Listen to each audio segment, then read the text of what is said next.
Wiper Democratic Movement of Kenya Party Leader Kalonzo Musyoka has revived goals of a deal he struck with the former Prime Minister Raila Odinga in 2017 when the two formed the National Super Alliance NASA coalition.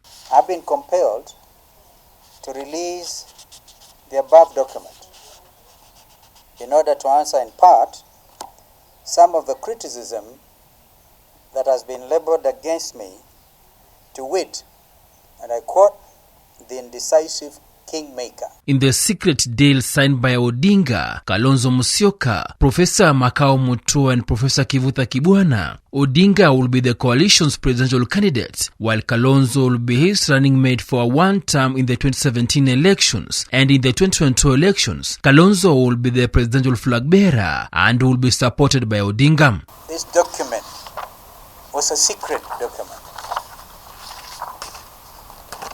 But it starts by saying this memorandum is a binding legal agreement between the parties.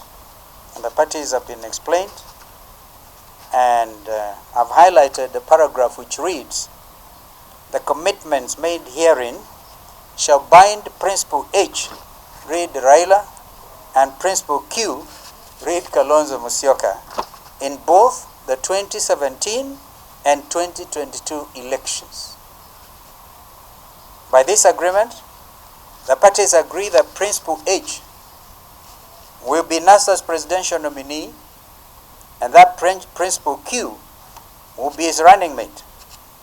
And then, most importantly, this agreement will remain valid until the 2022 elections, whether or not NASA wins the 2017 presidential elections.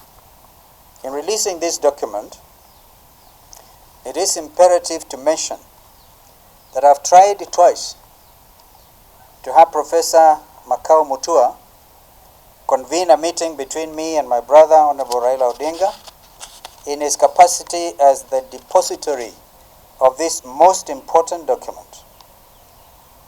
On his part, Professor Makao stands in breach of his obligation under the agreement, since he has already joined Honorable Raila Odinga's campaign team.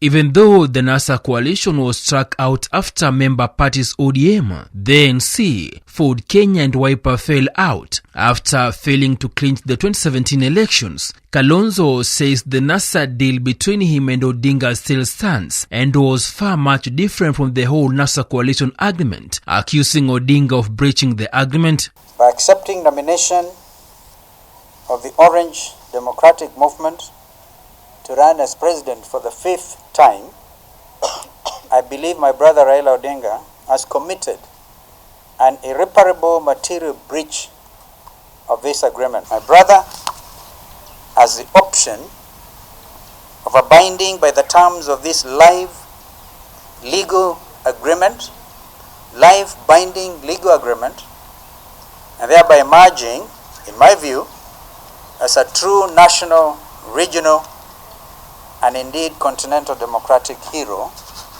or he has the option of choosing to act in utter defiance and repudiation of the agreement, and thereby compounding the trust deficit.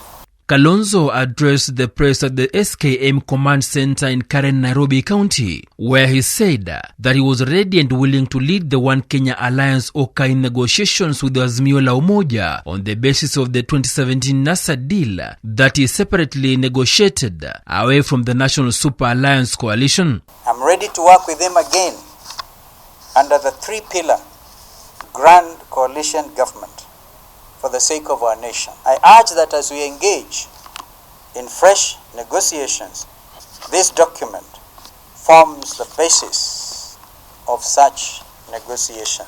I've been amazed by the strength of the three-legged stool.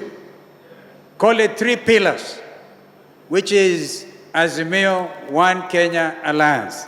And we thank Jubilee for endorsing that proposal.